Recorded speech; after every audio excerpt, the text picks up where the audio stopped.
and certainly a lot of the ones that I've engaged in, probably diversions from the things that really matter, honestly.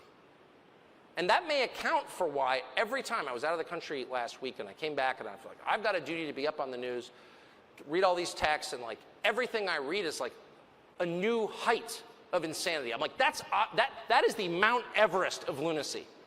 It can't get any crazier than that at all. Breastfeeding men or whatever. You know, we're gonna give back Nebraska to an Indian tribe that no longer exists. We're not doing that, by the way. Omaha's safe. But I'm just saying, every one of these stories enraged me. And of course, that was probably the point. I really believe that the exponential growth of totally irrational claims by the other side, things that no sane person could, I mean, beginning with men can give birth, but there are a million of them, that these claims are actually designed to take people like me and send us off into a screaming fit so we don't notice that actually they're looting the country. I think that. I don't think there is a single member of Congress, except like maybe the dumbest, maybe Ocasio-Cortez or something, but the normal ones, or semi-normal ones, I mean, grading on a curve. I don't think there's a single Democratic member of Congress who cares at all about trans rights.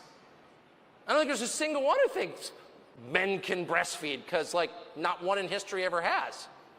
Quite a bit of evidence to the contrary on that claim. I don't think they believe it. I really don't.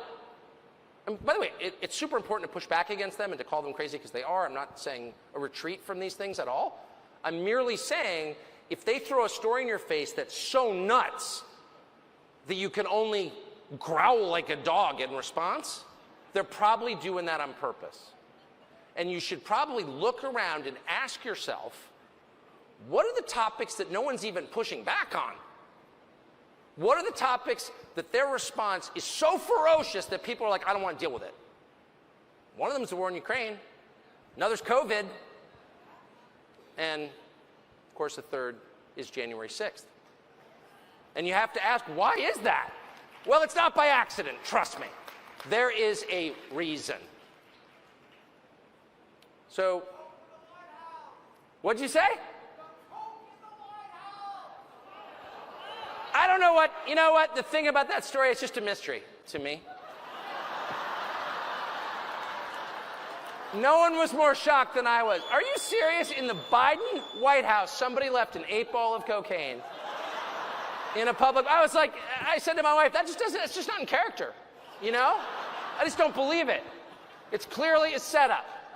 I went right back to Marion Barry and I was like, somebody set you up. I'm serious. It was, you know what I mean? It was like, it was so, I'll stop with it. That was my favorite story of all time.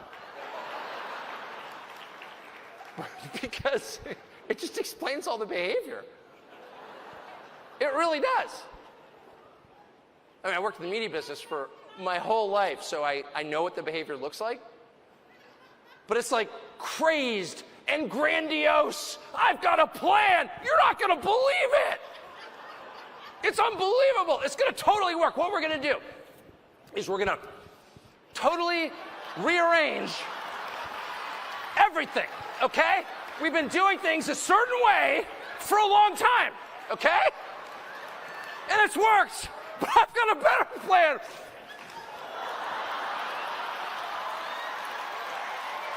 And that's their entire approach.